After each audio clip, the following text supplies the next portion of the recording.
The art of invisible strength, traditional Japanese woodworking, no nails, no screws. Step into the silent, precise world of Japanese carpentry.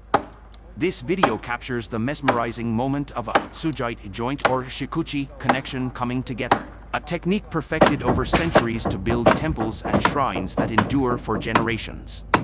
In this craft, there are no nails, no screws, and no glue. The strength of the entire structure relies solely on the incredible precision of the cuts, where wood meets wood with less than a millimeter of tolerance. As you watch and listen to the rhythmic sound of the wooden mallet, you'll witness a perfect harmony between nature and human skill. Why this is special? Sustainability, built to be disassembled and repaired, these structures can last for hundreds of years.